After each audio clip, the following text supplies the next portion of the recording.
Okay, so my question for you is, because you've obviously done a lot of research on this, Almost how, 20 years. after all your research, how would you now in your current time define love? What is love? Okay. So we can do there's the three sort of tenets of love. One is romantic love, one is intimacy, and one is companionship. So these are sort of like a Yeah. pyramid of elements that we would want in love. Okay, so now let's explore the romantic love. Is going to be like the initial like dopamine, adrenaline rush. I have a crush on you. You're kind of mysterious to me. I probably don't know all your ugly quirks. I don't know your history of being an asshole. Right? I don't know any of that stuff. So the mystery is very sexy. We get to we get to project what we want onto you. Right? You're this mysterious stranger. And then we have a couple of fun nights. There's a lot of chemicals going on. The chemicals that are released in a lot of this: adrenaline, dopamine, some serotonin, for sure, some oxytocin, especially when you're skin to skin. You get used to these, just like you get used to like heroin, like the drugs and heroin and cocaine. So I'd be You, willing to bet, like before you explain the rest of your definitions, like your mm, subcategories, this probably isn't love. Like this is what we think is love. Yeah. right. This is a lot of our lusty crush stuff, right? So, and that's one element. Not that that's not a bad element to have, but that's one. Then we have intimacy. Intimacy is like sitting down face to face, or even next to each other. We're eating dinner. We're talking, asking questions. What is your opinion about this? What is your opinion about this? Oh, there's somebody at the gym who like really upset me. Yada yada yada. And we're talking, and we're interested in each other's well being. I don't really care about politics very much because I can't control them. But like was always stoic. He's just like an expert. So he'll like calmly just tell me the goings on, and like that's a really like nice thing that we do together. Like he informs me about. I kind of get his filter of like what's going on the planet. Like I appreciate that. So intimacy. And then this one is companionship. So this is like we live together, we share bills. If we have kids, I've decided I don't want children. I was basically my parents' parent, so no. Um, no. And I love kids anyway. I get to teach them all the time, so it's really cool. I get to help the village, and that's what I think I'm best at.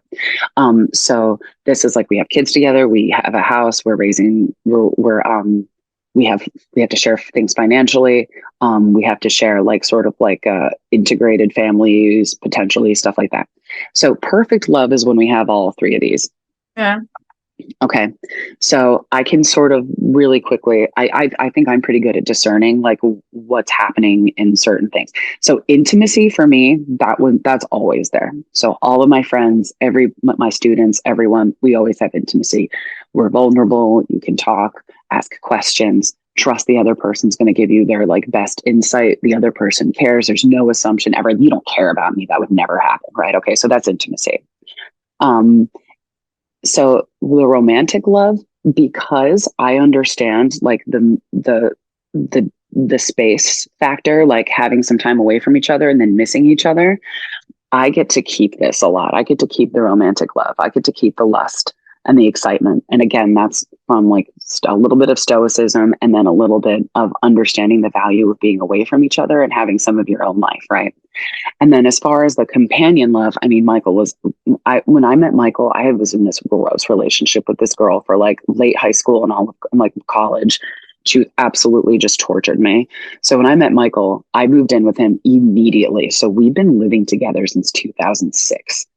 So, and we knew right away, like, this is going to be fine. I always was able to like trust him, ask him questions.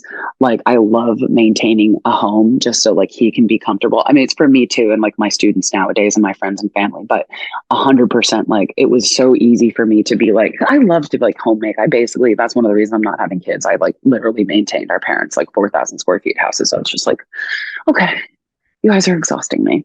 So, so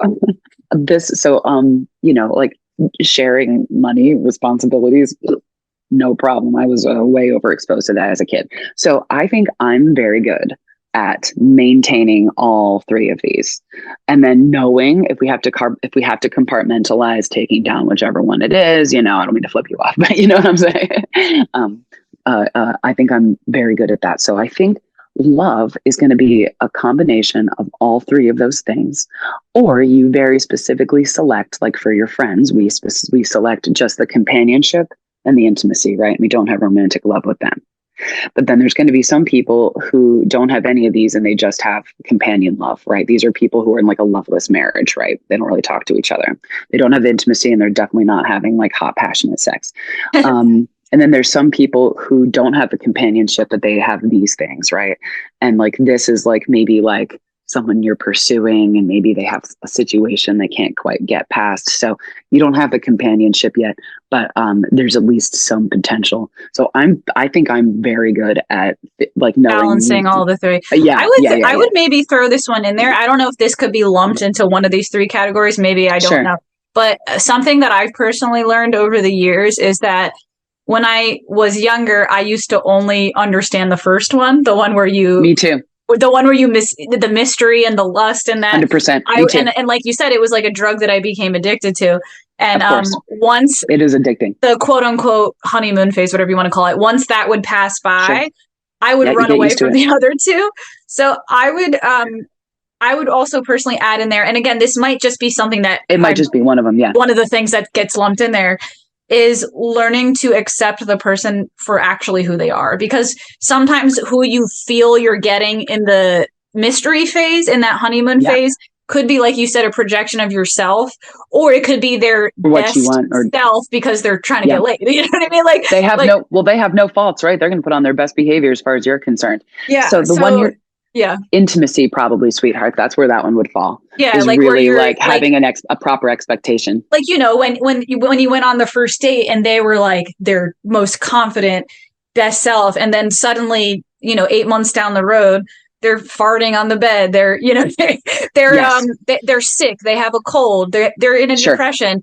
I think when I was much younger, I would be like, oh, I didn't want this part. Right. Let me get out of here. And that would cause a problem for me, because then I would then rely on the first one to get my emotional validation 100% met. And it ended up becoming like something toxic. But it is good to know that part of these three is still considered love in a way. And it's still important to have that, but you can't just only have that.